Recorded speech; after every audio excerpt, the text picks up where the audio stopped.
Hello and welcome to a live Kerfefe break on Deprogram with Keri Smith. This is the last live Kerfefe break of the year of 2022, and I'm joined by my pop culture co-host, Mystery Chris. Hello, Mr. Chris. Well, hello. How are you doing? It's so different to talk to you, as you mentioned, with the daylight outside. I know I'm so blinded. The light's coming through the window. It hurts my eyes. I'm blessed that you're not working this week, that you could join me. Yeah, taking off the last week of the year. I'm glad. I hope you're getting some relaxation. We're about to go on a short vacation, not for my husband's music, not for any kind of convention or podcast thing, just for vacation. And I'm excited. Nice.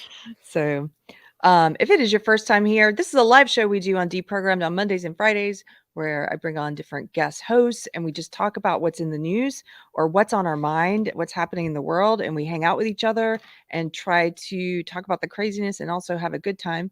If you like the show, if you've been here before and you appreciate the content that we do on Deprogrammed, please consider supporting us financially. We have a locals and a subscribe star and a Patreon, or you can be a member here at YouTube.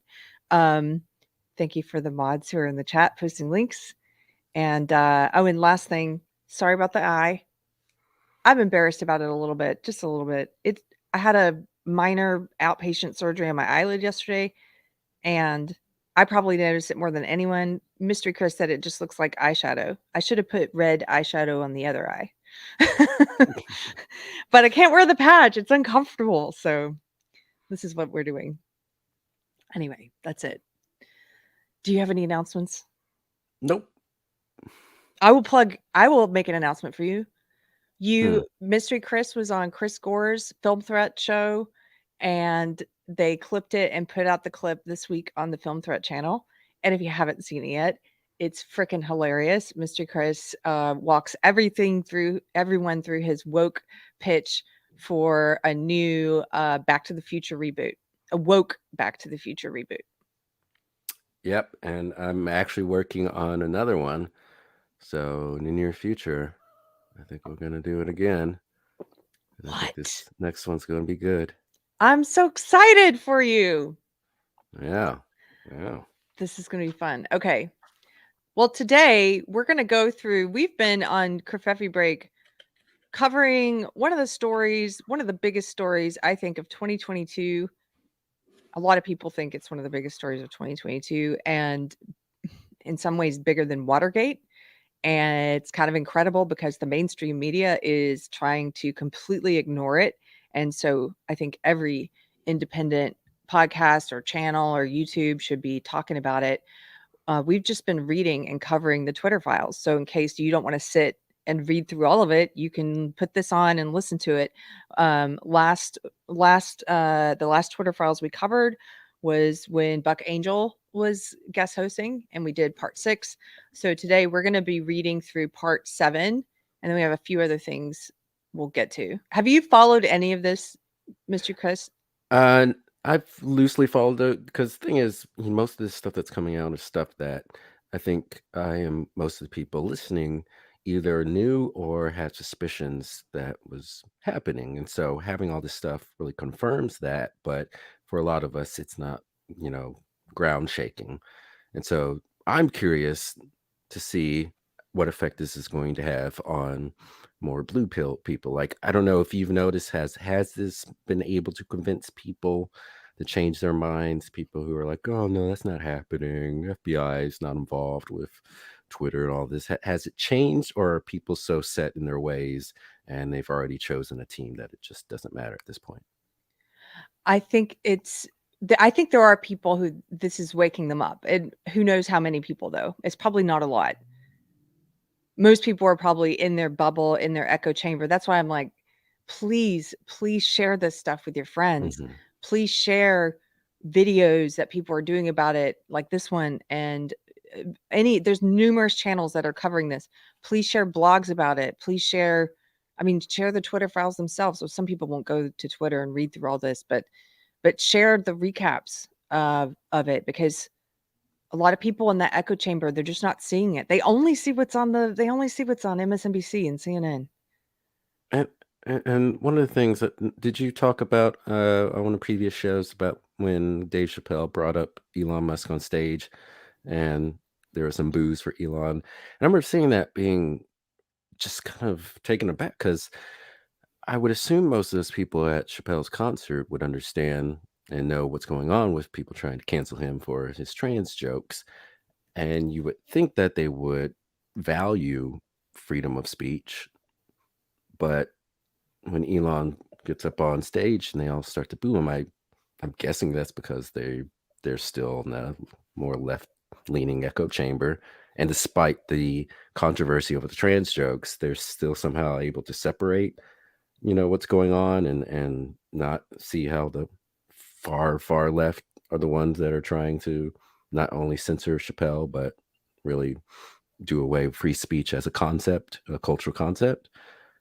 And that just I just I don't understand. I just couldn't figure Yeah. out like how are these people able to be there, understanding what's going on and still support or not support, but I think still be against what's happening. yeah. Even if you don't like him as a person, I get that. A lot of people don't like Elon, that's fine, but still, can you not see what's going on? Are you not seeing the corruption that's being, unveiled? No, I think a lot of them are actually this is a great question. I think a lot of them are just sort of loosely plugged into what's going on. They've maybe heard in their predominantly left echo chambers that, some of their more woke friends are upset with Dave Chappelle or they're calling him transphobe or whatever, but they've dismissed it because they like Dave Chappelle a lot and they think he's very funny. And the cancel mob hasn't grown big enough yet on the left to force them to choose between liking Dave Chappelle and their social circle. So they show up at his shows, but they're still solidly in that echo chamber. They're just not like the hardcore wokies. Those people are not going to Chappelle's show. Right. But as we know, the majority of people, what is that statistic about how any revolution that's ever happened, it's like there's a number, there's a figure. It's like you only need 10% of the population, or maybe it's smaller. It's a very small percentage of the population who leads everyone else. And so the woke is like that. There's a very small percent of the population for whom woke is a sincere belief system, or for whom it's a way to gain power, money, or prestige. And those people who are pushing it hardcore, I think they're less than 10% of the population, a lot less, but they've got this huge part of the left following them. And so those are the people who go to the Chappelle show, the followers, but they're still in that echo chamber. So they get to the show, and the cancel mob on the left has been much louder and more vicious about Elon Musk, and they don't have that they don't have that emotional attachment to Musk the way they do to Chappelle. So they get there and they see Chappelle bring Musk on stage, and then there's psychological internally, they're like, "Boo! It's Elon Musk, right, guys? Boo!" But they have that cognitive dissonance because the left is also trying to cancel Chappelle, but again, they have an emotional attachment to Chappelle, and I don't think the cancel mob has gotten big enough on the left yet to force them to make that choice. And I wonder if it will. But this just highlights something that's just really I found disturbing really in the last few years is just seeing the cognitive dissonance in so many people because to me it just suggests people have been broken psychologically. It's like in 1984, Winston's Tormentor, or in one of my favorite Star Trek episodes, Chain of Command, where Picard is being tortured by a Cardassian, and the goal of the torturer is to get the person to not only say what isn't true, but to believe that what's not true is actually true. Mm. And when I see all these people who are able to somehow rationalize contradicting, you know, viewpoints, it to me suggests they've been broken. It's like when the whole COVID stuff started and the media was telling people to you have to shelter in place, but simultaneously you had to go out and join Black Lives Matter and protesting racism because that's the other virus that's facing America. Right. And I was like, how are these people able to that doesn't make sense, but Yeah, people are able to rationalize that. To me, it just shows that these people are just they're broken. They're gone. they're gone. The psychological conditioning was extremely effective. And there's It's just no way to reason. To me, that's more frightening than someone who's like just flat out evil. Because with that, I can predict them because you're like, oh, that person's evil. Like it's not hard to understand like the evil people running things, like what they're going to do next. Because like well, they're evil. It's very simple what they're doing. But it's like the people who are able just to rationalize things, they're a little bit more unpredictable, and that just freaks me out more. yeah. Well, the psychological conditioning has been so hardcore. Yeah. It's been so intense. In fact, you're making me think of a couple of things I've heard in the past few days. I saw a tweet from Zuby that was something along the lines of, if you're one of the people who managed to survive the past couple years without getting the jab, despite all of the pressure, because they went hard, he was saying, and they did. They went hard. They were trying to coerce people, take people's jobs away.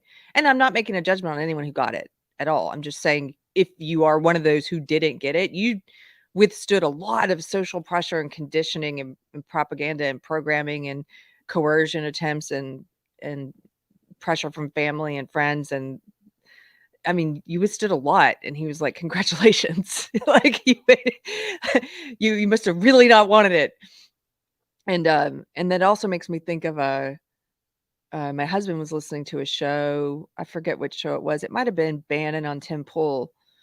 And he was just telling me about how Bannon was saying something along similar lines about the conditioning and about the propaganda and the psychological warfare and the intense assault that we've been under in the West in the past few years to believe certain things, not only about what kind of medical decisions we should make during a pandemic and what to think about our neighbor's decision and but also about what to think about the way in which to view the world.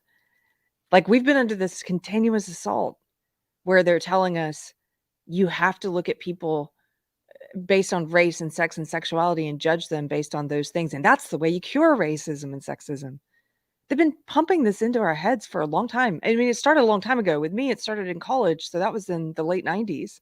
But hardcore mainstream, like the media and the corporations pushing it, that's been the past few years. And it's just constant. And so if you're one of the people who either believed it for a while and woke up like me, or if you've never believed it, congratulations, because you have survived a lot of psychological warfare and propaganda trying to get you to go out into the world and look at everyone like, that is a black person and they're also woman and therefore I must treat them this way, you know, or that is a white person and he's straight and therefore I must treat him this way. Like they're really trying to get us to do that. And congratulations if you haven't fallen for that crap. Yeah, I think once people are able to see the truth about a certain something, many of those people, there's just no going back because they're skeptical about everything. Yes.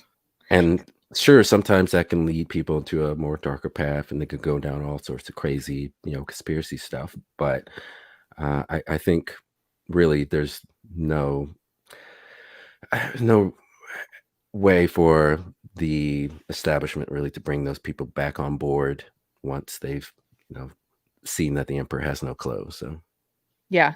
Once they've seen it. And you're right. The danger of when you start to question everything, it's good. It's good to get to that place where you're like, well, I was wrong about this. So now I've got to question everything. That's what you should do. If you realize that one of your premises was absolutely wrong, it's good to then say, well, what else am I wrong about? That's what happened to me. The danger mhm, though is that, like you said, then some people fall into they get drawn into that place of just outlandish out mhm. there, the flat earth stuff. Sorry, flat earthers, but no, the QAnon stuff, no. And I get why that happens. I completely understand why that happens. Just be wary, be circumspect, right? Mhm. Like as you start to question things, don't. Yeah, because the Yeah. establishment will then use those people to Yes. discredit the rest of us. And so they'll always mix in the crazy with something that's not crazy. So people think Yeah. everything that's coming from quote unquote our side is insane. Yeah. They use them to discredit everyone.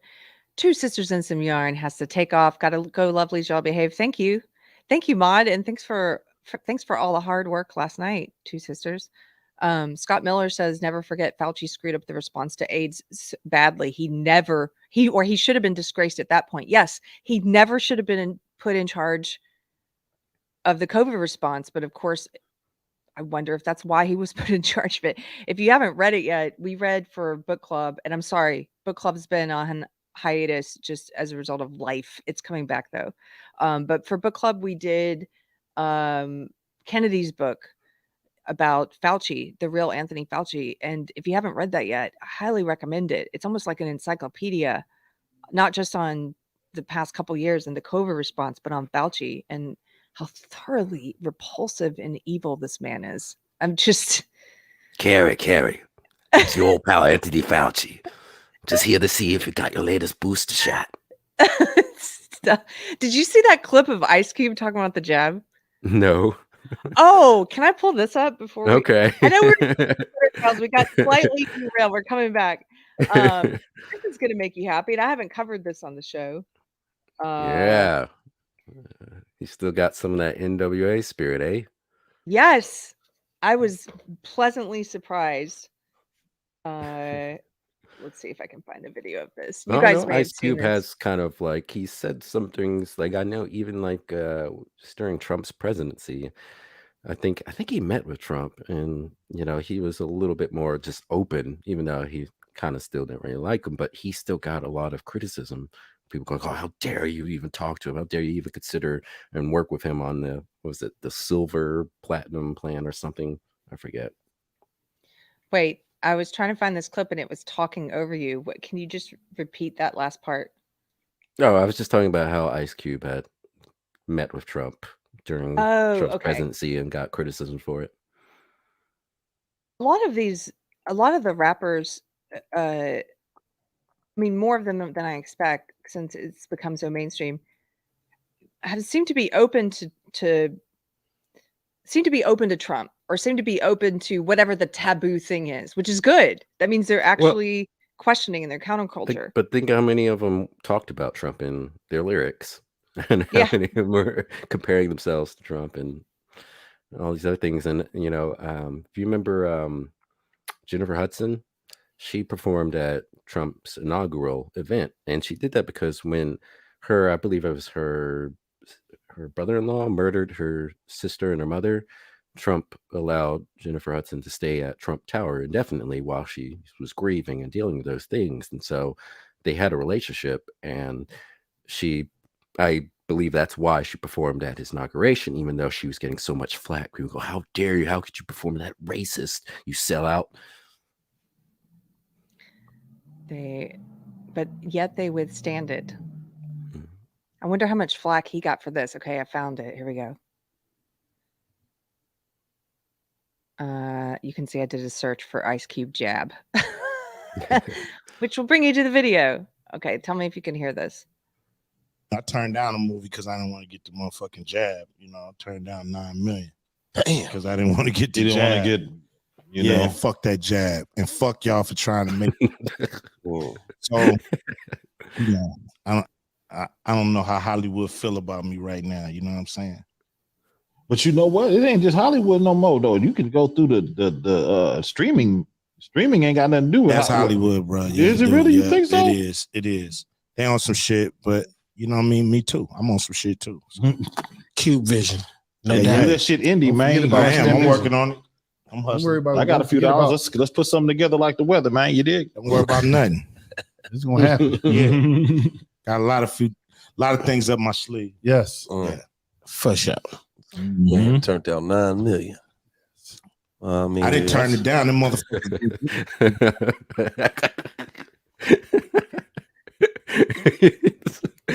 Still that guy, he's thinking like, "Man, you turned down $9 million. Come on, man." But I think that's great. I love that Ice Cube. Not only was he willing to forego that some money, but the fact that he's able to be so outspoken and Yeah. he wasn't going to be intimidated by anybody. And the thing is, a lot of Black people feel this way. And again, to my point earlier about the cognitive dissonance, while a lot of us Blacks, you can look at statistics, we have the lowest rate of getting the jab, a lot of us will still support the Democratic Party, despite them mainly, there are some Republicans, of course, but mainly being the ones that were trying to enforce these vax passports in New York, in Washington, and Chicago, and LA.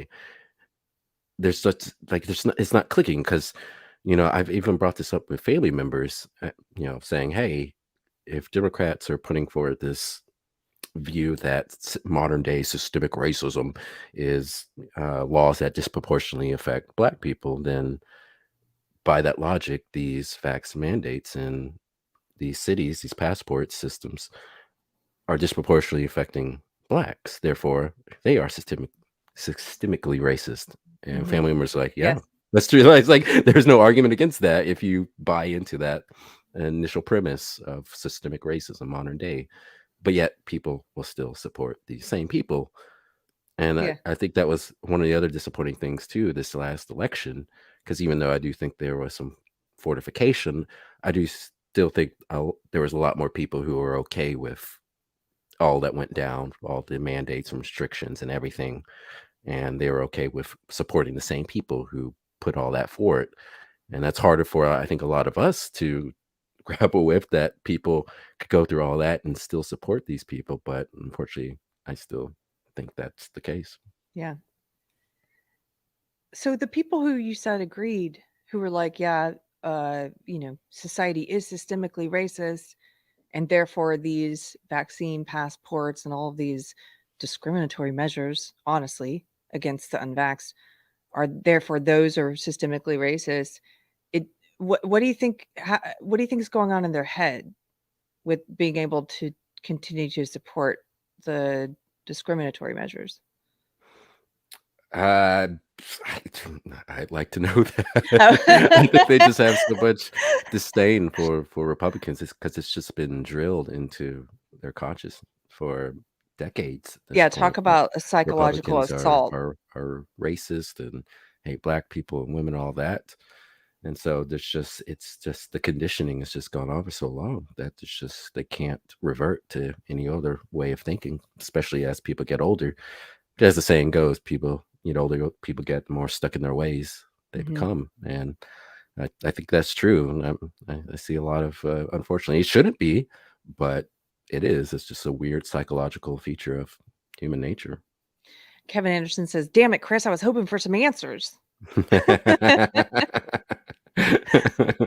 And Rib Rascal says, "I never heard this wow about the Ice Cube clip." Yeah, it's pretty awesome. There's so much stuff in the news now. These little things get lost. But when I saw that clip, I was cheering. Like, But it was also funny too earlier when you said that the Twitter files should have been like in the new Watergate, and it's like everything in the past like 5 years should have been a new yeah, Watergate. yes. It's I like, mean, yes, the Lancet letter, yeah, the FBI is COVID planting origin evidence, stuff. spying on Trump, all Yeah, the stuff with them lying about efficacy of the jab and all these other things. It's just like yeah. But look everything at what should the have, but it's media. not because it's being suppressed. Right. Look what the media does instead. Look what they try to turn into something huge. Yeah, January even with 6th. January 6th, it's like, oh yeah, FBI won't admit that there was undercover FBI agents, and Yeah. clearly, I think Ray Epps seems like he might be a person who have to do allegedly. Allegedly, he might be with the They government. call it a coup. Okay. These were people who were marching there, most of them, to express their dissatisfaction and their mistrust of the election process, Mhm. of what was happening. And some of them went into the Capitol, some of them, and there were reports that they let them in, that the Capitol That that was they obvious, though. cleared. I That watched was that live. I was obvious. They like, let them in. it's obvious. Yes, that was obvious. They were letting them in. And a lot of them had cameras and were being goofy and going taking pictures, and that one guy with the taking the podium, nobody had weapons. That's not a coup. There were grandmas in there taking selfies. Nobody had that's not a coup. You can call it a lot of things, but to call it an attempted coup and to in the way that the media and the politicians have tried to be like, "This is worse." People have said this is worse than 9/11. You're crazy. You're crazy. Off your rocker. Yeah. But okay. Let's pull up the Twitter files. We're gonna do part 7 today, guys. We're gonna read through it together because this is important. How many more of these batches are coming out? I'm waiting for part 37. No, So I there's don't going to be know. more than Friday the 13th movies? Probably. Okay. There's gonna be more than Scream movies. Twitter files part 7. This is from Michael Schellenberger. And we are just reading through these. If you want to see, if you're new to the channel and want to see us, want to read through the others first, there's parts 1 through 6 here on the channel that we've already read through. Of course, you can go and read this yourself, or you can listen to it here. Michael Schellenberger, Twitter files part 7. The FBI and the Hunter Biden laptop, how the FBI and intelligence community discredited factual information about Hunter Biden's foreign business dealings, both after and before the New York Post revealed the contents of his laptop on October 14th, 2020. Wait a minute. Where's the rest? Hold on a second.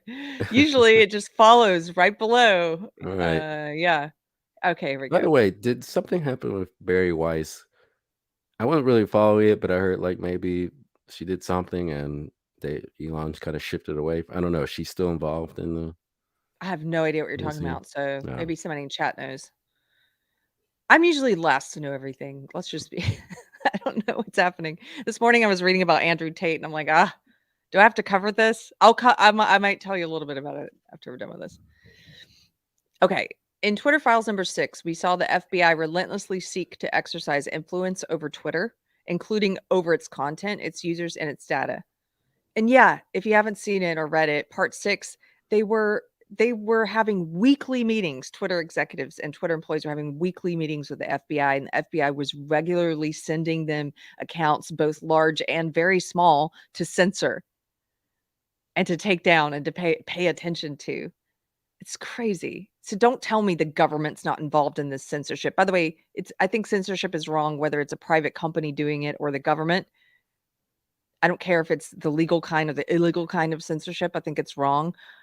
But the government was involved. So there.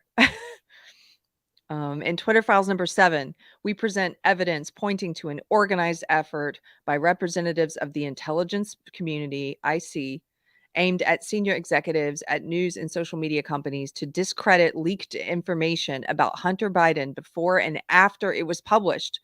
This story begins in December of 2019 when a Delaware computer store owner named John Paul Mac Isaac contacted the FBI about a laptop that Hunter Biden had left with him. On December 9th, 2019, the FBI issued a subpoena for and took Hunter Biden's laptop. And so you can see documents here documenting that. By August of 2020, Mac Isaac still had not heard back from the FBI, even though he had discovered evidence of criminal activity. That's almost a year later. That's 8 months later. And so he emails Rudy Giuliani, who was under FBI surveillance at the time. In early October, Giuliani gave it to the New York Post. And there's the New York Post article that got so censored. Shortly before 7 p.m. Eastern Time on October 13th, Hunter Biden's lawyer, George Messiers, emails JP Mac Isaac. Hunter and Messiers had just learned from the New York Post that its story about the laptop would be published the next day. So Hunter and his lawyer email the guy at the computer shop who had turned this over to the FBI and then almost a year, 8 or 9 months later, turned it over to Giuliani. So they had just learned that it was going to be published. And here's their email. John Paul, thank you for speaking with me tonight. As I indicated, I'm a lawyer for Hunter Biden, and I appreciate you reviewing your records on this matter. Thank you. At 9:22 p.m. Eastern Time, FBI Special Agent Elvis Chan, this is a guy who's been in the other Twitter files. What a crazy name, Elvis Chan, sends I'm gonna make a racist joke, but I won't. Elvis Chan sends 10 documents to Twitter's then head of site integrity, Yoel Roth, there's that jerk again, through Teleporter, a one-way communications channel from the FBI to Twitter. Here he goes. Elvis, here's his email. Twitter folks, heads up, I'll be sending a teleporter link for you to download 10 documents. It's not spam. Please confirm receipt when you get it. Thanks, Elvis Chan, FBI. Received and downloaded. Thanks. They're doing this before the story came out. So the FBI is trying to head this off at the pass. They're trying to censor this legitimate news story so the public doesn't get to hear it because there's an election going on and it negatively impacts one of the candidates. This is wrong, guys. This is so wrong. The next day, October 14th, 2020, the New York Post runs its explosive story revealing the business dealings of President Joe Biden's son, Hunter. Every single fact in it was accurate.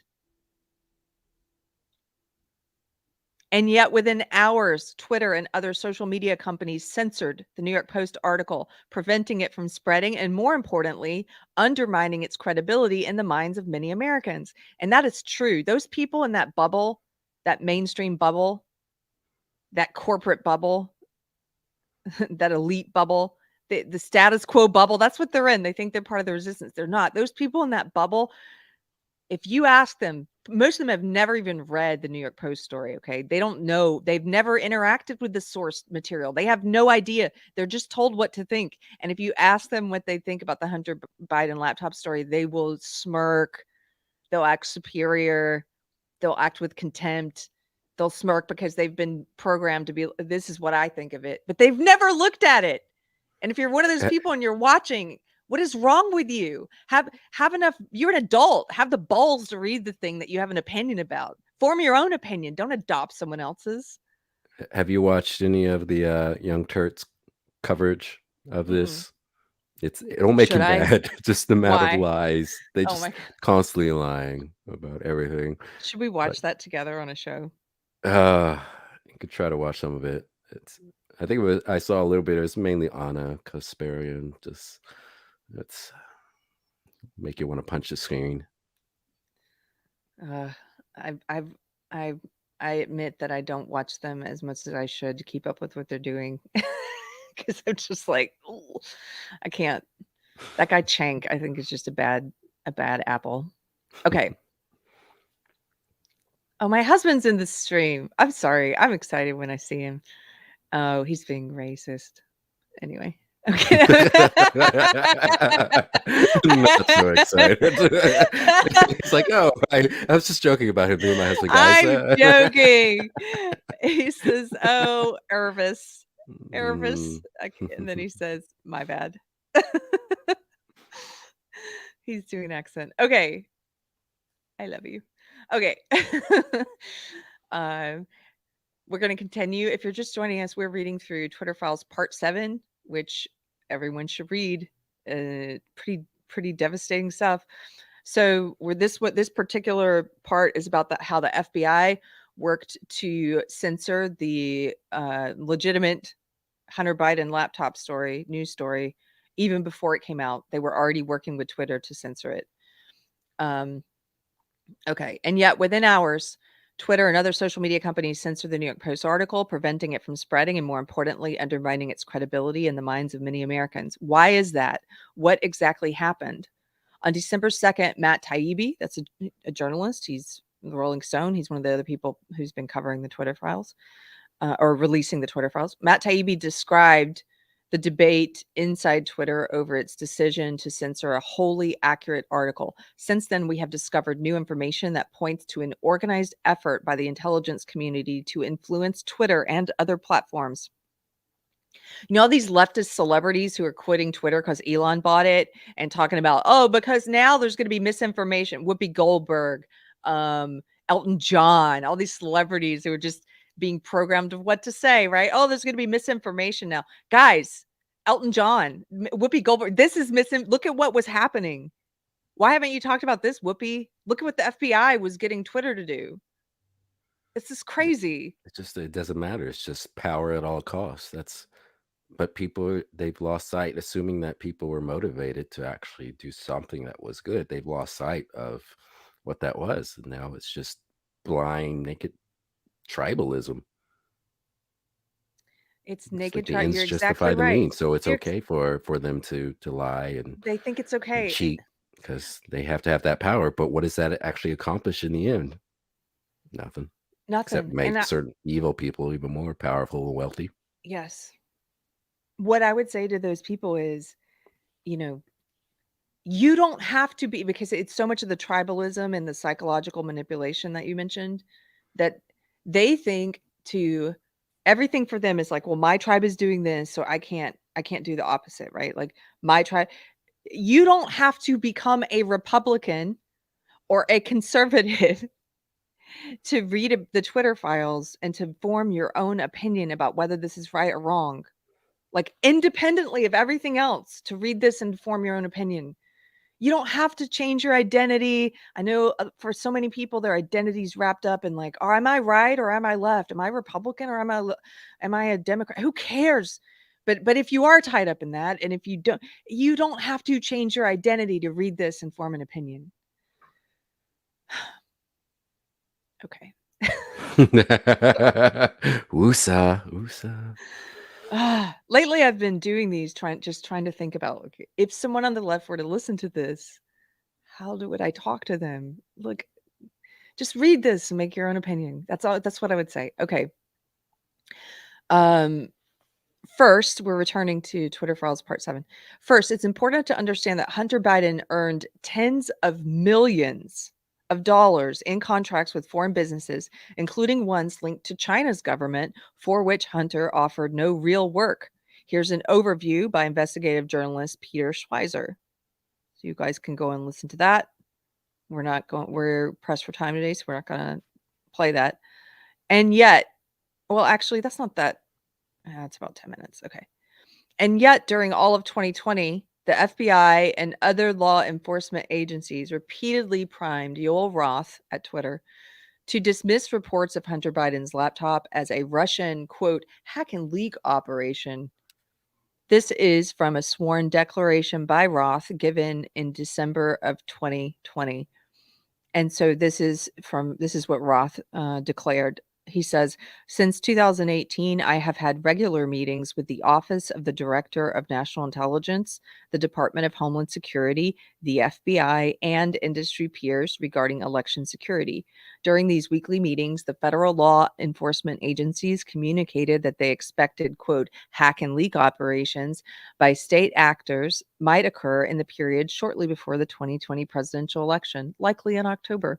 I was told in these meetings that the intelligence community expected that individuals associated with political campaigns would be subject to hacking attacks, and that material obtained through those hacking attacks would likely be disseminated over social media platforms, including Twitter. These expectations of hack and leak operations were discussed throughout 2020. I also learned in these meetings that there were rumors that a hack and leak operation would involve Hunter Biden. Wow, the FBI was telling him this. The FBI, who, remember, had the laptop for a year, almost a year before the story came out, 9 months before the story came out. And they were prepping him. They were prepping Twitter and saying, hey, psst, if anything comes out about Hunter Biden and this laptop, there's going to be it's probably Russia. Like, come on. They did the same thing to Facebook, according to CEO Mark Zuckerberg.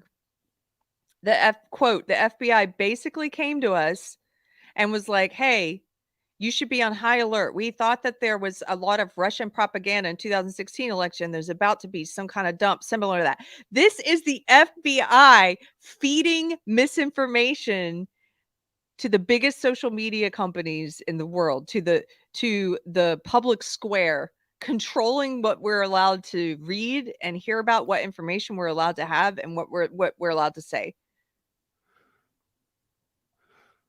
But it's a private company, man.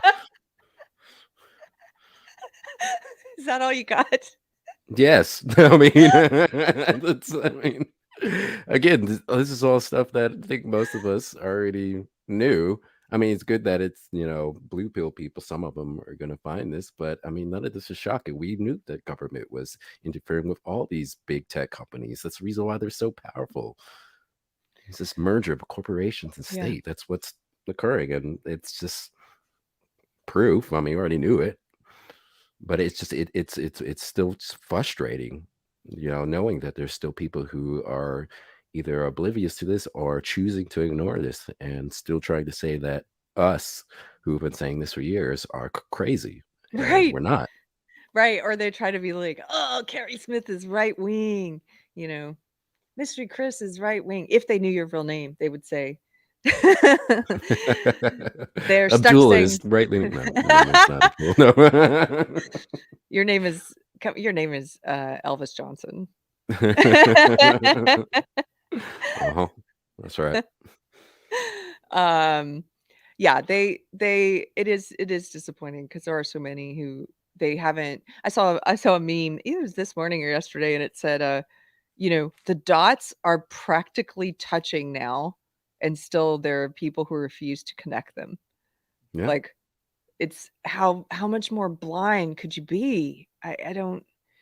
Just wake up. We're rooting for you. We're rooting for you. And again, you don't have to become a dirty Republican or whatever it is that's keeping you from opening your eyes. You don't have to become anything. You just be a human adult and read this and form your own opinion. Thank you for the Reading's hard though, Keri. Reading's not the hard part, but Chaos Mash 64 gives a super chat of $2. Thank you very much, Chaos Mash, and says she should change her name to Whoopi Cushion. Thank you very much. I do love puns. Okay, let's see. We're returning to the Twitter Files part 7. If you're just joining us, this is Michael Schellenberger. Do you want to start reading some of this? Would you mind if I take a break? I'll Yeah. continue. Okay. Yeah, We'll you power through it. They did the same to Facebook. We read this. So this was Facebook saying the FBI did the same thing. Number 14. Were the FBI warnings of a Russian hack and leak operation relating to Hunter Biden based on any new intel? No, they weren't. Quote, through our investigations, we did not see any similar competing intrusions to what happened in 2016, admitted FBI agent Elvis Chan in November. So all of that stuff they were feeding Twitter, that the FBI was feeding Twitter and Facebook in advance of the Hunter Biden story coming out, it wasn't based on anything. They were lying. They were manipulating. Shocked. Why would they do that, Keri? Indeed. Go ahead. I thought they believe in America and everything America stands for. They, I don't know. I don't know why people trust their own government anymore. But I used to be one of those people, so I get it. Indeed, Twitter executives repeatedly reported very little. Let me just say one thing about that, trusting your own government. We know that they interfere, that our government, and I think most people would admit that they know that our government interferes in elections in other countries, right? Like, we know that to get the outcome that we want. Okay. So why is it such a hard leap to understand if they would go to those links to interfere and to censor and to be involved in elections and to interfere in other countries? Do you think they really wouldn't interfere in our country? Like, common sense. But the thing that's happened to a lot of us over the last few years is, for the vast majority of things, we're ignorant of, and so we're constantly reliant on other people to tell us, what's going on. And so generally people who say we're scientists, we would put some value in. If they're doctors and other fields and stuff like that, we put value in it because we're not experts in that. And for so long, many of us have trusted these institutions, these governmental institutions, or institution of scientists, whatever, because again, we didn't know these things. But now in the last few years, when they've become so corrupt, when it's been so over the top in lies and distortions, many of us have just lost faith completely in these institutions. And I think a lot of people are still clinging on because they don't want to let go of this faith and the value they had in the system, because that was a part of the way they, I guess, viewed themselves as an American in a Western society. And for many people, they don't want to admit that all of these institutions have become so corrupt that they just can't be trusted, because that's almost like them losing a part of their selves, because they're so reliant on information and the way they viewed the world based on what was coming from all of these organizations, and they just obviously now you just can't trust them, but people still are going to, because they just don't want to let go. They don't want to let go, and I think it's part of it's part of their foundational beliefs, their whole belief system and way of viewing the world. And this is oh gosh, I've mentioned this before, but it's been a while. George Lakoff wrote a book called Don't Think of an Elephant, where he was talking about when he was actually on the left, and he was writing this book for those of us on the left to attempt to help us understand why people on the right could disregard facts and if it disrupted their worldview. What he didn't get is you could write the same book about the left. Why do they disregard facts if it disrupts their worldview? And but the book had a lot of great insights, and one of the things he said is that if the new fact doesn't, if it's like sometimes the fact that you're giving the person just it doesn't fit with the architecture of their house of belief at all. It's like giving them a window that just doesn't fit, and they have to disregard it or tear their whole house down, their whole house of belief. And so it's too much for them to tear down the house of belief, so they just disregard that fact. And I think that's what happens is because people have so much, like you're saying, so much of themselves and their identity put into this trust in the government or these institutions. And they're just, that's part of their religion and how they view and interpret the world. And to give up that faith is just too much for them. So it's like, well, here's a fact. Here's a Hunter Biden laptop story. And they're like, that must be misinformation from Russia. I'm not going to read it. Like, okay. Yeah. Anyway. Okay, let's continue. We are reading part 7 of the Twitter files. Indeed, Twitter executives repeatedly reported very little Russian activity. E.g., on September 24th, 2020, Twitter told FBI it had removed 345, quote, largely inactive accounts linked to previous coordinated Russian hacking attempts. They, quote, had little reach and low follower accounts. That's from Twitter. In fact, Twitter debunked false claims by journalists of foreign influence on its platform. Quote, we haven't seen any evidence to support that claim by NBC News of foreign-controlled bots. Our review thus far shows a small-scale domestic troll effort. After the FBI asked about a Washington Post story on alleged foreign influence and a pro-Trump tweet, Twitter's Roth says, the article makes a lot of insinuations, but we saw no evidence that was the case here. And in fact, a lot of strong evidence pointing in the other direction. It's not the first time that Twitter's Roth has pushed back against the FBI. In January of 2020, Roth resisted FBI efforts to get Twitter to share data outside of the normal search warrant process. Okay, that's interesting. But he's not stupid. I mean, that's the thing. It's like, he's not trying to set himself up for something that the FBI could turn around and get him for if he, they could essentially use that as something to blackmail, because that's also how they get their way. And so, I mean, giving over data without a warrant being involved. Yeah.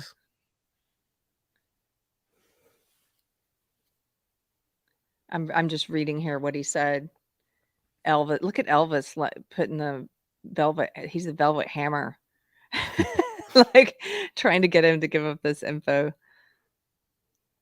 Okay. Pressure had been growing. Quote, we have seen a sustained, if uncoordinated, effort by the intelligence community to push us to share more info and change our API policies. They are probing and pushing everywhere they can, including by whispering to congressional staff. This is a Twitter person saying this. Carlos Monnier Jr. Time and again, FBI asked Twitter for evidence of foreign influence, and Twitter responds that they aren't finding anything worth reporting. Quote, we haven't yet identified activity that we typically refer to you or even flag as interesting in the foreign influence context. They have nothing to give the FBI. The FBI is like, please give us evidence of foreign influence. And they're like, sorry, we don't. Twitter's like, we don't have anything. But, Cat Turd has been saying some stuff that makes us angry. Cat Turd is one of the accounts that they censored in a previous Twitter files. They were on a list. They were on a list that the government wanted them throttled in some way. So funny. Despite Twitter's pushback, the FBI repeatedly requests information from Twitter that Twitter has already made clear it will not share outside of normal legal channels. Then, in July 2020, the FBI's Elvis Chan arranges for temporary top secret security clearances for Twitter executives so that the FBI can share information about threats to the upcoming elections. So, this is sort of, don't you think, Chris, this is like them sort of dangling this elite kind of, well, we're going to give you secret security clearances, Twitter, like make you feel special, We're gonna make you a deputy agent. Here's your little badge. Right. It's like back when they used to allow kids up into the cockpit of airplanes and then give them like a little wing, little pin, like here you go. Yeah, it's a manipulative thing. They're sweetening them up, and we saw in one of the previous or read in one of the previous Twitter files. I mean, the Twitter people were getting off on this. They enjoyed it, feeling powerful and having super secret meetings with the FBI. We saw some of their internal communications on Slack with each other, and they were clearly enjoying it. On August 11, 2020, the FBI's Chan shares information with Twitter's Roth relating to the Russian hacking organization APT28 through the FBI's secure one-way communications channel Teleporter. Recently, Yoel Roth told Kara Swisher that he had been primed to think about the Russian hacking group APT28 before news of the Hunter Biden laptop came out. When it did, Roth said, "It set off every single one of my finely tuned APT28 hack and leap campaign alarm bells." Wow, it's almost like the FBI wanted you to think this is Russian hacking APT28 as soon as this story came out. Don't you think? Yeah. Those bastards. In August of 2020, FBI's Chan asked Twitter, "Does anyone there have top secret clearance?"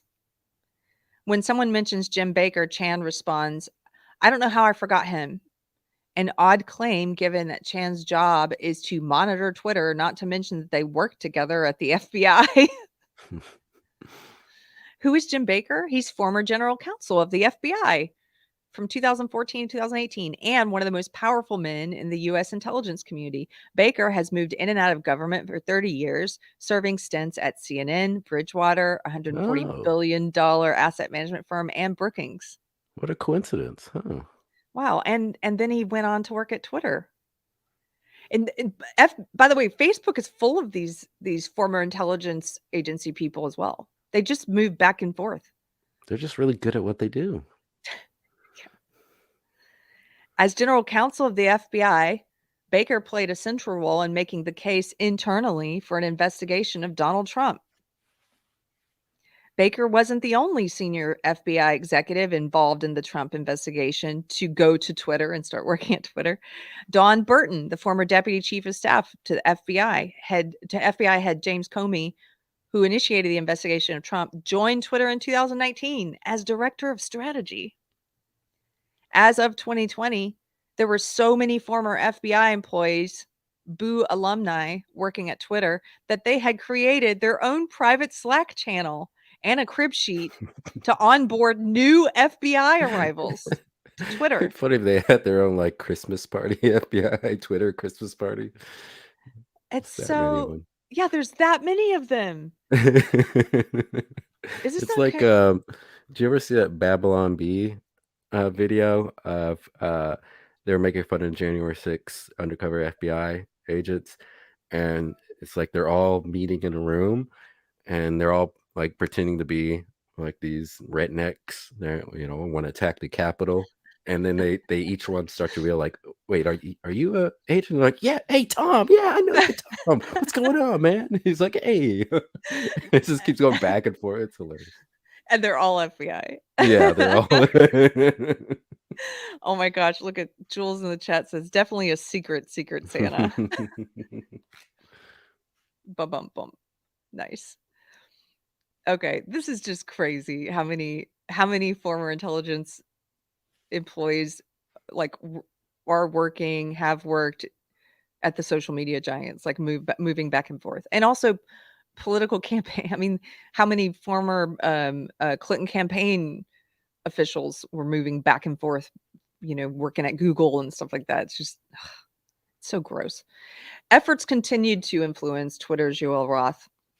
In September of 2020, Roth participated in an Aspen Institute, quote, tabletop exercise on a potential hack and dump operation relating to Hunter Biden. The goal was to shape how the media covered it and how social media carried it. The organizer was Vivian Schiller, the former CEO of NPR, the former head of news at Twitter, the former general manager of the New York Times, the former chief digital officer of NBC News. Attendees included Meta, which is Facebook, Facebook's head of security policy. Sorry, but they will have a security police soon. Head of security policy and the top national security reporters for the New York Times, Washington Post, and others. Okay, hold on one second. Let me see. This continues. Yeah. My bad. You can see why I usually only do 1 or 2 of these in a video because they're long. Like there's a lot of information. By mid-September of 2020, Chan and Roth had set up an encrypted messaging network so employees from FBI and Twitter could communicate. They also agreed to create a, quote, virtual war room for, quote, all the internet industry plus the FBI and ODNI, the Office of the Director of National Intelligence.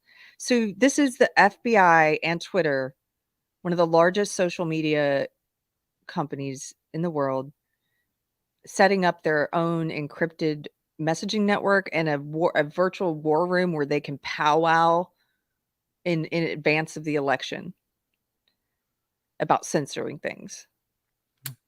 Makes sense. Then on September 15th of 2020, the FBI's Laura Demlow, who heads up the Foreign Influence Task Force, and Elvis Chan request to give a classified briefing for Jim Baker without any other Twitter staff such as Joel Roth present. On October 14th, shortly after the New York Post published its Hunter Biden laptop story, Roth said, quote, "It isn't clearly violative of our hacked materials policy, nor is it clearly in violation of anything else," but adds, quote, "This feels a lot like a somewhat subtle leak operation." This is crazy, Chris. They actually, it reminds me of in one of the previous Twitter files, the documents they released, it showed that when they decided to ban Trump, there were several high-profile Twitter employees who were on record saying, just like this, saying, well, it doesn't violate. His tweets don't actually violate anything. And they said, well, could it be coded language? Like, could we get him on that? And they even said, no, it doesn't seem to be coded language either. But by the end of the thread, they were all like, we got to ban him though. Like, we got to ban him. It's just so weird they even bother to go through all those steps anyway. It's like pretend because they already made up their mind. They're just like, well, there's no way we could justify it, so we're just going to ban it. Well, that's what they've been doing, not just Twitter, but Facebook and YouTube as well. I mean, I don't. It's just weird that they just go through these motions. Yeah. Well, they have to. I guess they have to. It's more of a. They have to go through these motions to cover their own back, and also it's that psychological self-defense thing where they want to feel like they're doing the right thing, even though deep down they know they're not. Yeah. They're giving themselves reasons the same way people give themselves. We all give ourselves reasons and justifications to do anything that, like, if we're going to do something that deep down we know is wrong, but we'll like come up with rational reasons why it's okay. People do that. What? It's just weird. It's like if I want to steal something and I'm trying to come up with reasons and I'm like, actually, I can't think of a good reason to steal this. I'm just gonna steal it anyway. Yeah. But still tell myself, Yeah. like, what? No, what? Yeah. They're like, it's not violative of anything. It's not violative. I don't know what we're gonna do. And by the end of the day, they're like, it's violating. We've got to change my mind on it, right? Okay. In response to Roth, Baker repeatedly insists that the Hunter Biden materials were either faked, hacked, or both. And wait, so how is something faked and hacked? You hack it and then you fake it, but you've hacked it, so you don't need to fake it because you hacked it because it was real, and then you fake it. It's part of the fun. Baker repeatedly insists that the Hunter Biden materials were either faked, hacked, or both, and a violation of Twitter policy. Baker does so over email and in a Google document on October 14th and 15th. And yet, it's inconceivable that Baker believed the Hunter Biden emails were either fake or hacked. The New York Post had included a picture of the receipt signed by Hunter Biden, and an FBI subpoena showed that the agency had taken possession of the laptop in December of 2019. Oops. As for the FBI, it likely would have taken a few hours for it to confirm that the laptop had belonged to Hunter Biden. Indeed, it only took a few days for this journalist, Peter Schweitzer, to prove it. By 10 a.m., Twitter executives had bought into a wild hack and dump story. Quote, the suggestion from experts, which rings true, is that there was a hack that happened separately and they loaded the hacked materials on the laptop that magically appeared at a repair shop in Delaware. This sounds like the COVID origin story, like the way they come up with this crazy scenario that we're supposed to believe rather than the most logical thing. At 3:38 p.m. that same day, October 14th, Baker arranges a phone conversation with Matthew J. Perry in the office of the General Counsel of the FBI. The influence operation persuaded Twitter executives that the Hunter Biden laptop did not come from a whistleblower. One linked to a Hill article based on a Washington Post article from October 15th, which falsely suggested that Giuliani's leak of the laptop had something to do with Russia. There's evidence that FBI agents have warned elected officials of foreign influence with the primary goal of leaking the information to the news media. This is a political dirty trick used to create the perception of impropriety. In 2020, the FBI gave a briefing to Senator Grassley and Johnson claiming evidence of, quote, Russian interference, end quote, into their investigation of Hunter Biden. The briefing angered the senators who said it was done to discredit their investigation. Quote, the unnecessary FBI briefing provided the Democrats and liberal media the vehicle to spread their false narrative that our work advanced Russian disinformation. Notably, then FBI General Counsel Jim Baker was investigated twice in 2017 and 2019 for leaking information to the news media. Quote, you're saying he's under criminal investigation? That's why you're not letting him answer? Meadows asked. Yes. In the end, the FBI's influence campaign aimed at executives at news media, Twitter, and other social media companies worked. They censored and discredited the Hunter Biden laptop story. By December of 2020, Baker and his colleagues even sent a note of thanks to the FBI for its work. The FBI's influence campaign may have been helped by the fact that it was paying Twitter millions of dollars for its staff time. Quote, I'm happy to report that we have collected $3,415,323 since October of 2019! Exclamation point. Like I said earlier, I don't want to hear anybody saying it's a private company. I just that the excuse is gone. You can't use that anymore. It's done. Yeah. It's done. It's done. You can't ever use that again. Trinoculus P says tax dollars. Yes. Yep. It's our That's money. our tax dollars. Twitter got paid $3,415,000 of our tax dollars from the FBI.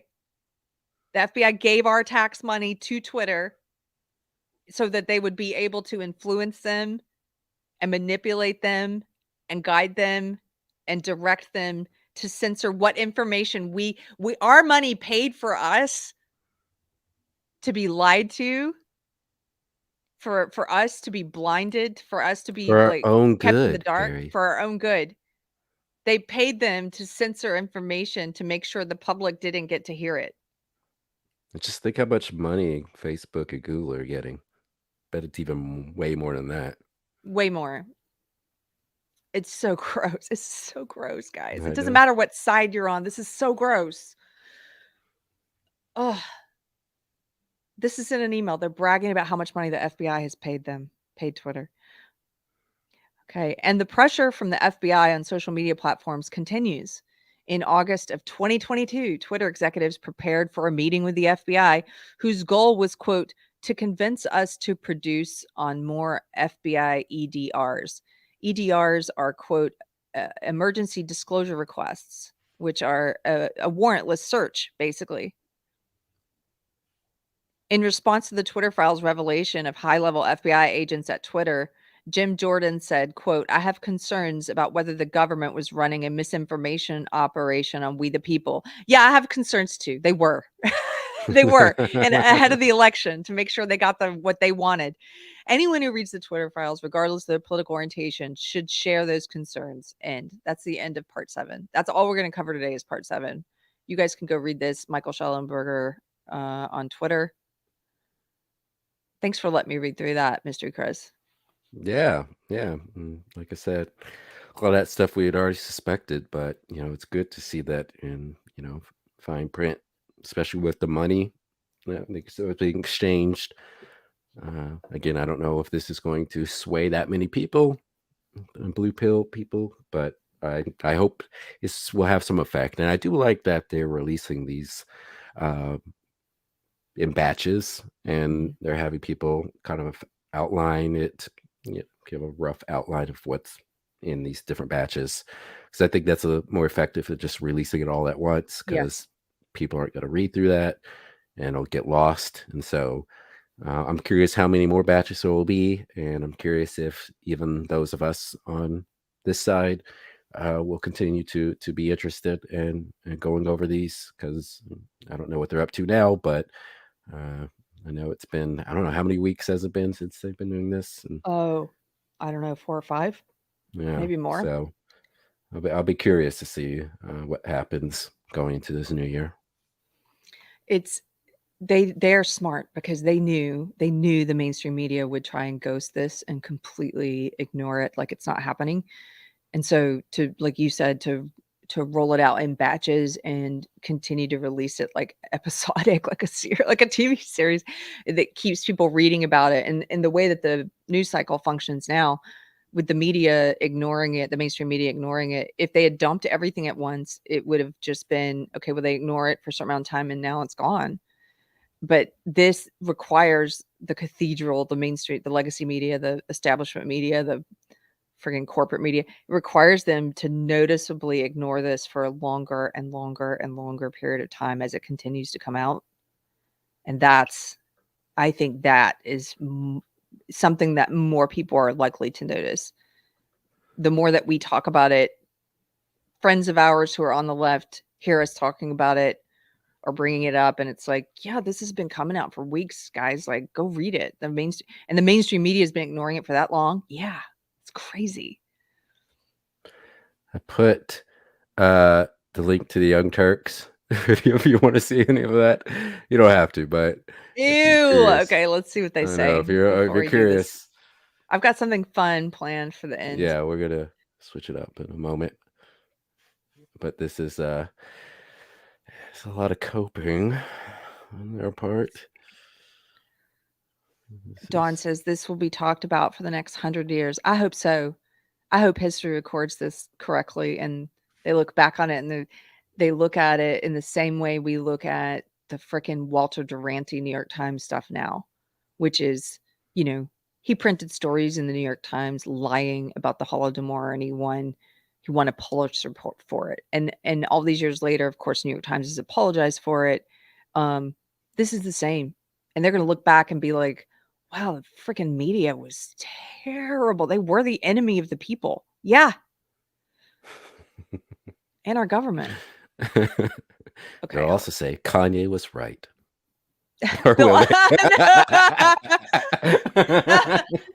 A step too far, sir. We're just gonna watch a little bit of what you sent me. The young yeah, Turks don't thing. watch it all. I just wanted to show a sample of the spin, because I haven't seen a lot of the big media outlets defending or covering up. They usually just ignore the stuff, but I've seen like Young Turks and other quote unquote progressive types on YouTube, like Sam Cedar and other ones, who are basically saying the same thing, that there's nothing and it's just a big hoopla. Let's see. Well, it's funny that they named this clip Elon Musk Twitter files are a giant nothing burger. What? They can't even come up with their own. Okay, whatever. Here we go. Let's play it. I think we've seen quite a bit that's useful. It's not really the smoking gun we'd hoped for. I feel that Elon Musk has held back some material. You just heard from a columnist over at the New York Post. Her name is Miranda Devine, and she flat out says that the so-called Twitter files, meaning the information that Elon Musk leaked or gave to Matt Taibbi, who then put together a lengthy Twitter thread, ended up really being a big nothing burger. Certainly not the smoking gun that the right wing was hoping for. Has she read the Twitter files? No. What makes you think she read it? It is a smoking gun. Are you crazy? It is black and white evidence. It doesn't matter. Like I said, it's power at all costs. They don't care. They're fine with this. How do you think this person's Anna Kasparian? How do you think she sleeps at night? A lot of pills. Probably. And alcohol, maybe. Who Yeah. knows? What are her coping mechanisms? Because I don't know how you operate with this much dishonesty or disconnect and do so on a daily basis. Because I mean, it's not good for the human soul to do that. But you can't withstand that for that long, can you? No, it rots, and I don't know if she ever was truly committed to actually try to achieve something good, but clearly now, she's not now.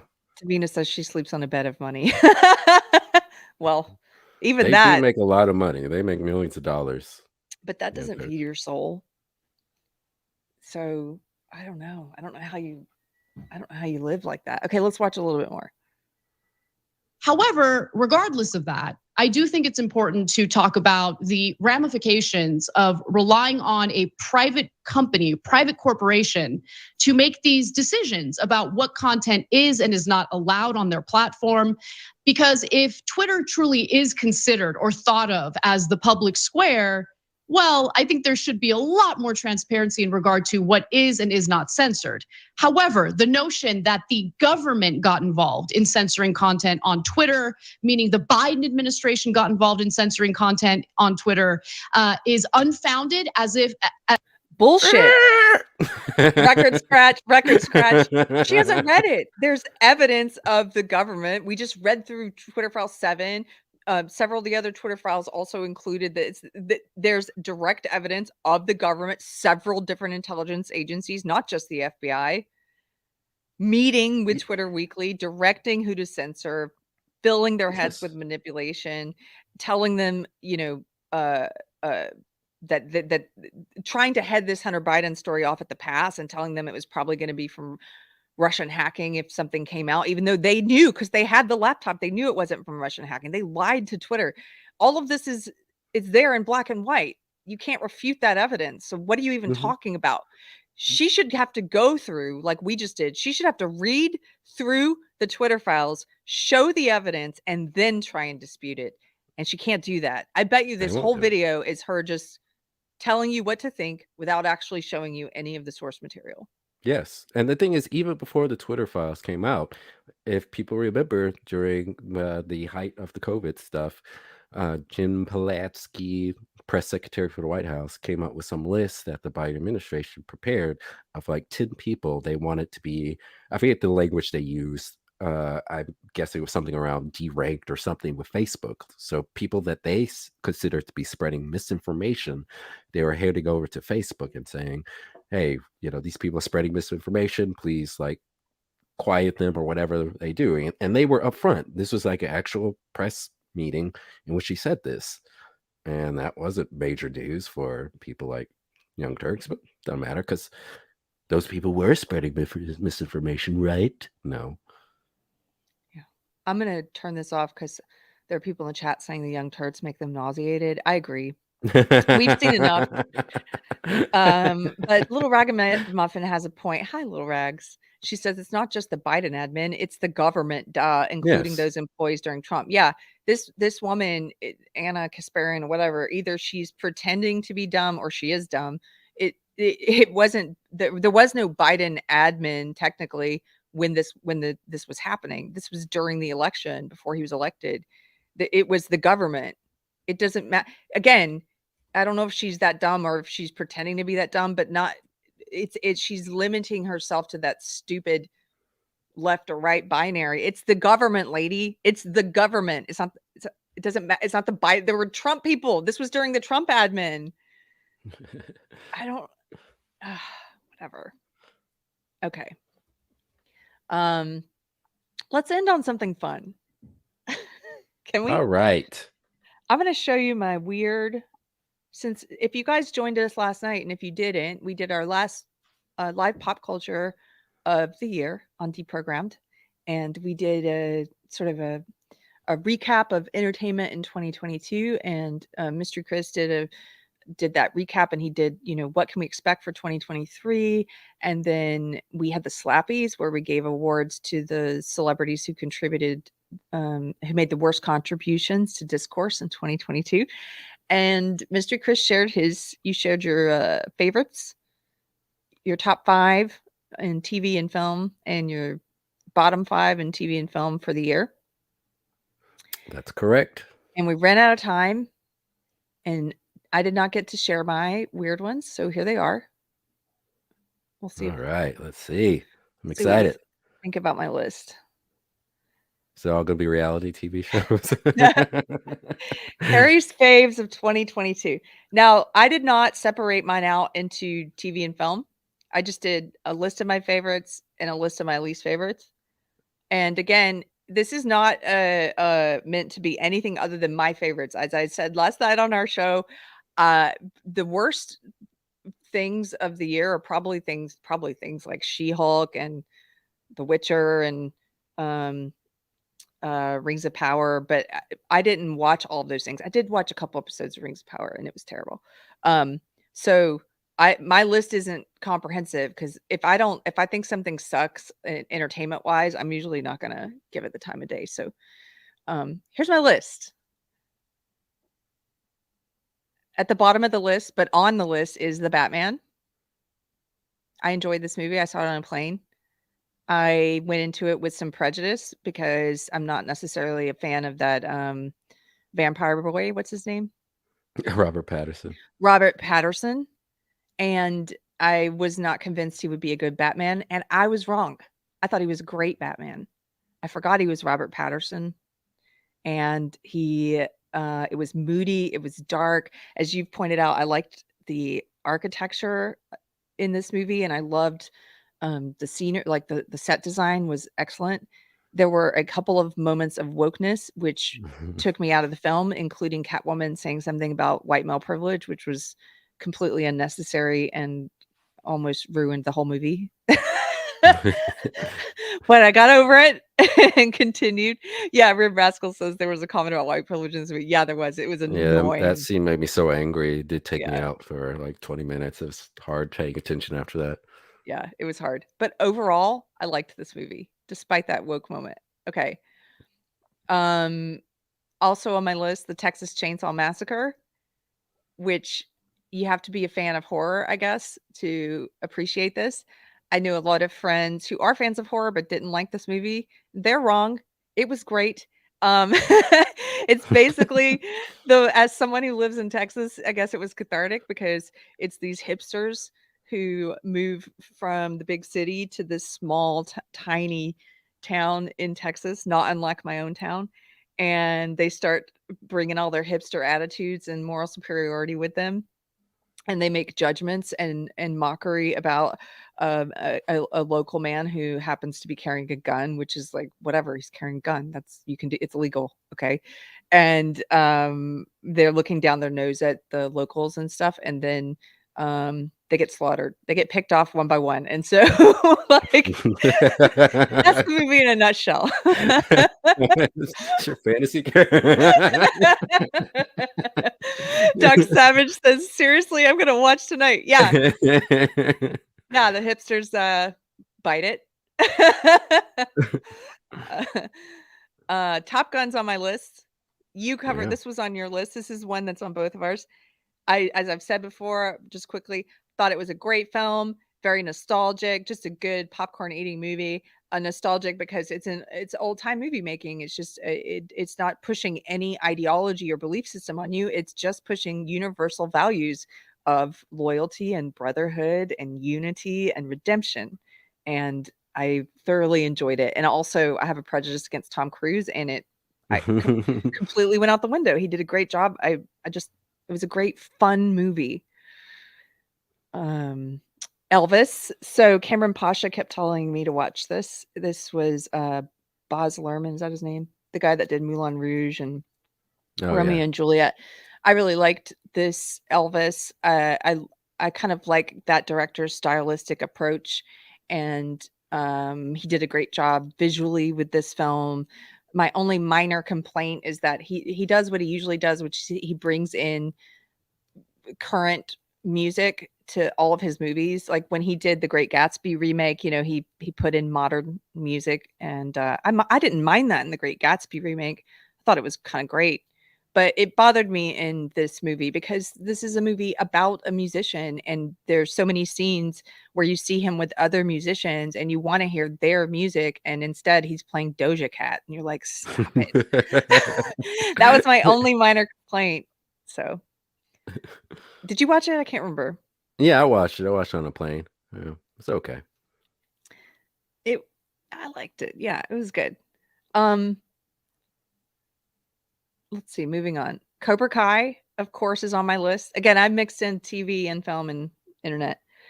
Cobra Kai, this new season, I thought was great. I think it still holds up.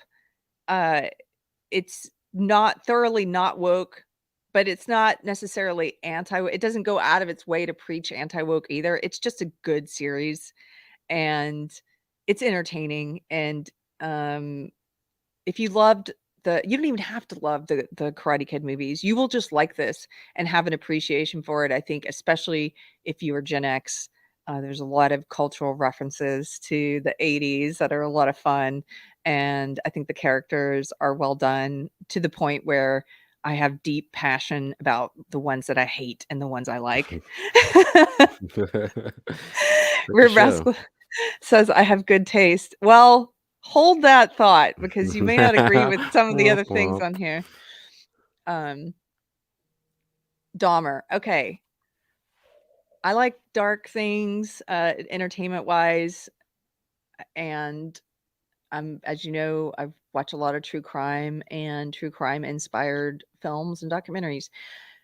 I know there was a lot of criticism of this series, and they said it was glamorizing serial killers. And I do agree with some of that criticism. However, I thought it was excellent. It was very dark. It takes you into the life of Dahmer, and you know, brings it to life how someone could live this disconnected and in such an evil manner, to be consumed by evil. And I think they did a great job, especially at the end. I was really fascinated with how they showed, you know, in prison. First of all, when he was caught, he immediately confessed, and he said he deserved to die for what he did. That doesn't happen with all serial killers. That didn't happen with John Wayne Gacy. John Wayne Gacy lied up until the day they killed him. No remorse whatsoever. But Dahmer expressed remorse, and I think it was sincere, even if it was just a remorse that he wasn't different, that he wanted to not be this guy. Even if he lacked empathy for victims, he did. I think his desire not to have been this person or to have done these things was real. And I liked that contrast between him and Gacy that they did at the end. Also, the way that they touched on his redemption arc, whether you believe that it was sincere or not. I mean, he got baptized in prison, and they showed that his whole, grappling with what he had done. So yeah, he got baptized in prison soon after he was beaten to death. Yes. So it's very, very dark. Don't watch it if you do. I mean, these last few on my list are probably, you just don't watch them if this isn't up your alley. If you don't like to watch dark things, then don't. I'm not saying go out and watch this dark thing. I'm just saying if you don't mind dark stuff, watch this. Okay.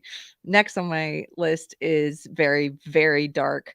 This is probably my favorite YouTube channel right now. I watch this all the time, every episode. It's called The Disturbing Truth with Mr. Black Pasta. It's just true crime documentaries. He puts so much work into each one. The production value is off the charts. It could be it's better than most true crime television shows, and it's just an independently produced YouTube channel.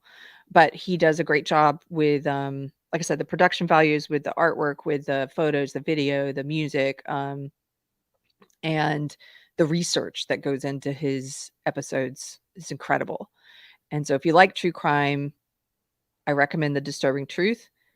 I like to watch these things because I don't know why.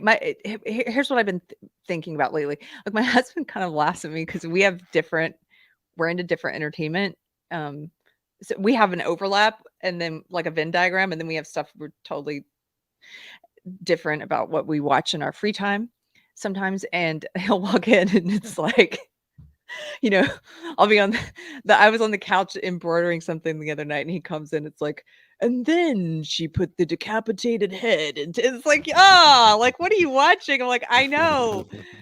I just I think that there's something about me. I need to know all of the evil. I need to know all of the evil that people are capable of. That actually makes me feel more secure because I feel like I'm more aware than if I didn't know, if that makes sense. And Yeah, so, yeah. oh, It's your audio is messing up. all right, I'll be back. Okay. This happens sometimes. Mystery Chris is at an undisclosed location for the holidays, and when he's there, sometimes his audio messes up because he's on his phone, I think. So he'll come right back. So Rib says, I get it, Keri. Okay. Yeah. So some people understand, and other people, like my husband, they don't need to know the specifics of all the evil that people are capable of. It's like they already know. So they don't need to watch true crime and stuff. But for me, there's something comforting about being aware, like my eyes are open to all the horrific stuff humanity is capable of. So that's my attempt at explaining why I watch it. But I think it's something that a lot of women watch because I know in my personal experience, I've met so many women that love true crime stuff.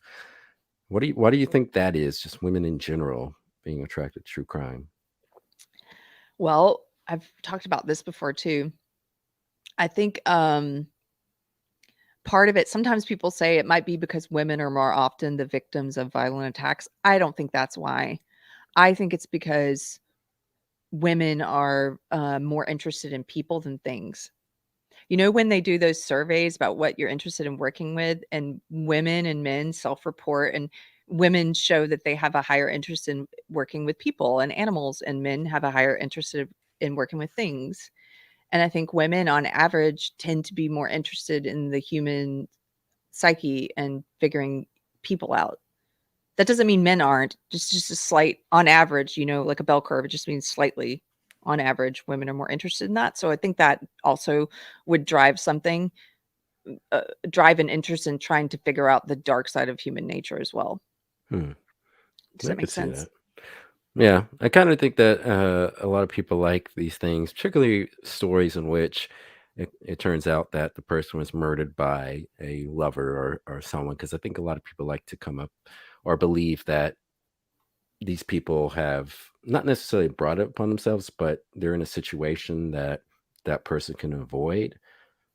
Because I would think, not that I have any data behind this, but I would think that a lot of the more open-ended ones, which there is like mysterious murders, but no one's ever caught anything. I think a lot of people find that a little more disturbing because people are Yes. putting themselves in that and saying, oh, that could happen to me. But as long as it's in a self-contained story, as it will, I think people are not particularly threatened by that. Because like I like watching the Dateline stuff, but I particularly like it because it's presented as a mystery, even though I know that's deceptive, but most of the time the killer gets caught, or the person that's believed to be the killer, and usually it's somebody that was in close contact, someone they knew, rather than just some random person. I think people tend to gravitate to that more more often than to the ones where it's just random or no one's ever found to have committed that Yes. crime. Yes, you just hit on another reason why I think I like it is I like watching the bad guy get caught. It's psychologically comforting to see them find out who did it. I don't like you just I don't like to watch the ones where it's still a mystery. Or if I do, because then I get pulled into it and trying to figure out, like, I go to those internet sleuthing forums, like, "We have to Nancy figure Drew. this out. We have to get the bad guy." Like, I can't sleep until we get the bad guy. By the way, Lime, thank you for correcting the record. Lime said it's 79% of all homicide victims are men. So it's not true that it's mostly women. And then people are split on this in the chat. I completely understand. Traveling Pack says, I get it too. I have no reason why I'm fascinated with true crime, but probably the psychology and behavioral aspects of something so foreign to me. Yeah. So there are people who watch it, and then there are others who say, like Dion, I'm not ignorant of man's capacity for evil, but I don't want to visit it. Yeah, I completely get that too. That's more like my husband. He's like, I don't need to see that, you know. I used to be a prosecutor, says a bad dude named Cord Pop. I don't need to watch true crime. Yeah, you wouldn't. You've probably seen it all. So okay, moving on. Candy was Oh my yeah, I number didn't one pick. recognize Jessica Biel when I saw the trailer for this. I didn't watch the show, but it looked interesting. She was great. Candy is one of 2 series based on a true crime from Texas in the 80s. This one was on Hulu. The other one's gonna be on HBO, and I don't think it's out yet, but the Hulu one came out this year. And there's also an old made-for-TV movie about this case from the 90s with Barbara Hershey, and you can watch that whole film. I think it's called Killing in a Small Town or something like that. And that whole film is for free on YouTube. But the Hulu series came out in 2022, and Jessica Biel played Candy, and Justin Timberlake was in this. I didn't even recognize him either. He did a Oh, great really? job. I was shocked. And it's about this horrible true crime that happened with these 2 women who went to church together, and I won't say anything else. If you like true crime and you like fictionalized accounts of true crime, this was my top entertainment pick of the year. So so there you go. And then my least favorite. I should have put Alright. Rings of Power on here. I forgot because I couldn't make it through. I only made it through like 2 episodes. I thought it was terrible. So I did not like Rings of Power. That should be on here. Okay, next up, Firestarter, the remake. Sorry, there's a dot on there that I don't know why that's there. I watched this on a plane. I really loved the first Firestarter, and I loved the book, the Stephen King book. And the first one I've seen many times. It's Drew Barrymore plays the little girl. It's very well done. The first one. It's a great horror flick. This was one of the worst movies I've ever seen in my life. I don't know why I continued watching. I guess just because it was free and it was on the airplane, and I had a fascination about how bad it could be. And they even had big name actors in this. Like, they had that guy, what is he? The young people like him, uh, Zac Efron. Oh. Zac He's kinda old Efron. now, isn't he? Yeah, that shows how old I am. My references are I still think of Britney Spears as, like, a noob. Oh, yeah. Like, I was Britney's like I'm not into it's that like new thinking, are stuff. you saying you're gonna say Harry Styles or somebody? That's young people like, right? I don't know. Yeah, this is just terrible. The writing is bad. It has a ton of plot holes. The acting is terrible. The special effects are awful. Everything that could go wrong in a movie is wrong in this movie. And I hate that they especially did this to something that I loved. That there's if you're gonna do a remake, you better have a good like Dawn of the Dead, the remake, I thought was great. and you better have a new take on it, or it better be better than the original, or at least similar in quality. Don't do this. There's no reason to destroy something excellent like this. It was awful. And that's all that's on my list, because Oh, you don't watch a lot of terrible things, huh? no, that's what I was saying. I don't if it's bad, I don't watch it. So you're not a sadist. Okay, I see. So that's it. I didn't watch any bad things other than like Rings of Power for 2 episodes. I should have put that on there. That's it. All right. Wow, that's pretty good. Well, this You upcoming year should be interesting because I was reading one of the articles for last night. Was talking about how in 2022 we had a record amount of new series, or series with new seasons. But with this upcoming year, there's been a drop in series orders, and a lot of that has to do with economics. One being way too many streaming services, because now that every studio wants to have their own streaming service, that's obviously too many, and people aren't going to subscribe to all those. And so we are going to start seeing consolidation. We're going to see that with HBO and Discovery. They're going to start merging soon. We'll see what happens with Hulu. Disney owns most of Hulu, but Comcast also has a stake in that, and Comcast says they're going to sell it to Disney. So we'll see what happens with that. But we're going to see less seasons and less new shows this upcoming year. And I would hope that this would mean there would be higher quality shows, because I think that the pool of high quality writers is small and always has been small. And I think when you go from, say, in the 1970s, where you had like 3 broadcast stations mainly, and then you had local stations, but the broadcast stations were the ones that were developing and airing new shows. I think a lot of the high quality writers found jobs, obviously working on those shows, but as things became more fragmented with cable and then streaming stuff, and they have more and more shows, I think a lot of those high quality writers obviously weren't being spread out, obviously, because they're still working on limited number of series. And I think you saw a lot of shows that were garbage come out in that time, as your list and my list shows. And so I hope that with less shows and more consolidation of media streaming services, I hope we'll see a increase in high quality shows. We'll see, but I do think there is some hope in getting more better shows. I like that you're optimistic. I'm also excited about alternative media, whether or not we get better quality shows from the mainstream. There are places like Epicverse. I got to interview Epic Mike this year and Josiah Rises. That's their company. They're going to be putting out original series and films. And so I would definitely say go subscribe to them.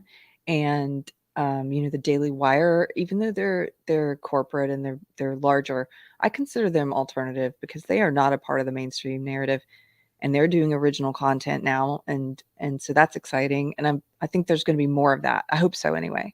Mm-hmm. Well, it's similar to with like music. I think the production values of a lot of independent films are getting better, and it's getting cheaper to make these things. I know a lot of these independent films still struggling with dialogue and acting, but in terms of the production values, those are getting a lot better, and they're starting to rival Hollywood. And so I'm hopeful in that regard, because I do think that Hollywood does need some competition to really start making better movies. And I think we're going to get that. Same thing with music. It's just mainly about distribution and how a lot of these more independent producers of movies and films, how they're going to reach their target audiences. And so that's the big question. But I do think there's a lot of good things still coming out. It's just under the radar. It's just not the big IP stuff right now. Yeah, you're exactly right. Well, I thank you for hanging out with me today. It's been a treat to have you on a Friday show. Yeah, it's weird. I'm like, I should be working right now, but I'm not. So it's fun. Talk about something other than work. Yeah, I love it. What are you doing for New Year's? I'm probably sitting at home watching stuff on TV. I don't think I'm gonna go. I don't like going out like I do like going out, but on New Year's it freaks me out because I know there's gonna be a lot of people drinking and driving. So Drunk. I'm like, Yeah. yeah, I'm just like maybe I'll just stay in, be a lame. Yeah. My husband really doesn't like New Year's Eve. Maybe for the same reason. I don't know. But I don't think You're we're gonna- gonna do anything like go out or anything. But New Year's Day, we're gonna get up early to see the sunrise, No, go nice. go to church, and we have a whole plan. It's gonna be fun. Excellent. New Year's Day, guys. Do this. If you want to start a new tradition in your life, because this is a new tradition, we started a few years ago. See the sunrise on New Year's Day. First of all, that requires you not to get drunk or too drunk the night before because you have to get up at like 6 a.m. to go see the sunrise and make New Year's Day a memorable thing so you remember what you did that day. And another thing you can do is make a list of all the things you want to spend New Year's Day doing because there's a superstition that whatever you do on the first day of the year, you're going to do a lot of it the rest of the year. So if you want to travel, if you want to dance, if you want to laugh, whatever it is you want to do the rest of the year, plan your day out so you're doing that. You're doing those things. And what else? Somebody says, or just drink all night long until 6 a.m. Yep. That's true. Everyone should see the sunrise and then go to bed. You guys are you're partiers. I get it. I just can't do that anymore. I'm too old now. I can't. Yeah. Can I tell you? I told you before the show, before we leave, I was going to tell you about this hat. Can I Oh tell you this yeah. funny story real quick? I told this on Neil James' Blocked Magazine podcast the other day, but I haven't told it here. So this just cracks me up because my husband's a musician, as you know, Anthony. He performs. He has sometimes he has a lot of fans. He has a lot of female fans. A woman, an anonymous woman, paid money to have this hat custom made by a hat maker who makes these leather trucker caps, and paid to have it delivered to one of his shows as a gift for him. And if you can't see, it says cougar. It's a leather thing here. It says cougar bait. So she's like, is she hitting on him? So he gave this hat to you, and now you're wearing it? Yeah, so he was like, this is really funny. We were laughing. And and then I put it on one day and he was like, "Oh my gosh, you need to wear that." So I started wearing it, and now it's really funny because if you wear it out and about, which I've been doing like to the coffee shop and my gig job and stuff, you will get some funny looks as a woman and also some funny questions. So but one of the things that made me laugh so hard is we were trying to figure out like who might have made this hat, and somebody made a joke about because we were like, what about, he was like, what about this one woman, what about her, what about this woman, or trying to think of the women that he knew. And it wasn't me, I can't claim credit for this joke, but this other person was like, oh no, not her, she's not a cougar, she's a Def Leopard. What? meaning like 80. Wow. Isn't that funny? I've never heard that.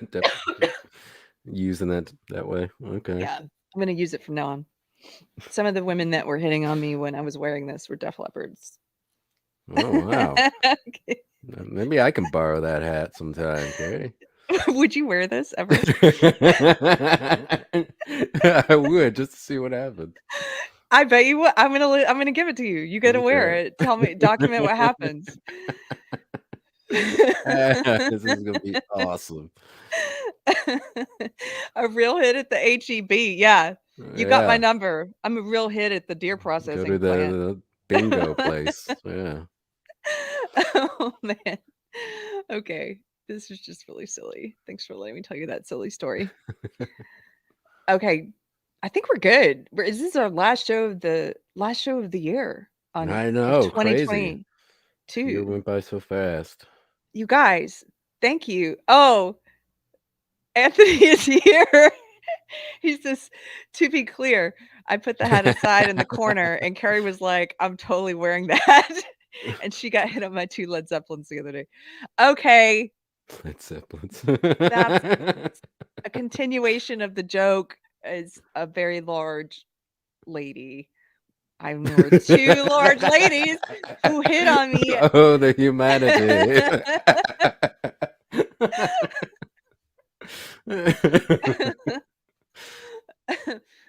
Women who look like John Goodman. Which, if I were a lesbian, No, to keep the hat, Keri. I'm good. that would be my type. It's like, I'm black, but I'm not that damn black. Come on now. It's so silly. Anyway, you guys, thank you for hanging out with us. Thank you for being engaged in the chat. Thanks for telling people about the show, for being so funny.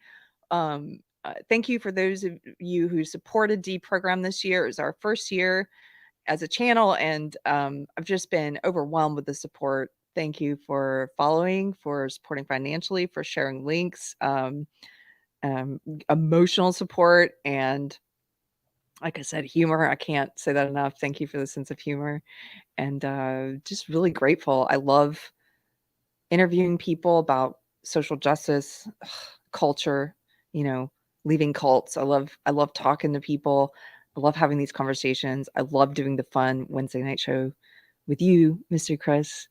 And I'm just very grateful that that people are interested and want to hang out and talk to us. So that's it. I hope you have a good 2023. Yeah, you too. And I hope everyone listening has one as well. And hopefully the new year will bring some good stuff. And we can talk about good things instead of as much bad things.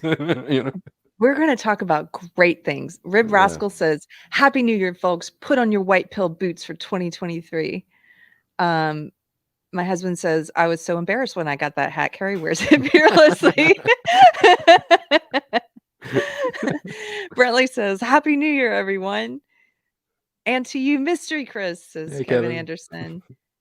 Robert, I will send you an email. Robert says, Happy New Year, chat. And a bad dude named Core Pop, you have one of the best names in the chat. Says, great chatting with everyone. Have a blessed weekend and New Year's. Dion says, Happy New Year, everyone. See you all next year. Davina says, have a great weekend. You guys are the best. I think we're done here for the day. Oh, I'm gonna go then. And I don't need any of this. I don't need this stuff. And I don't need you. I don't need anything. Except this.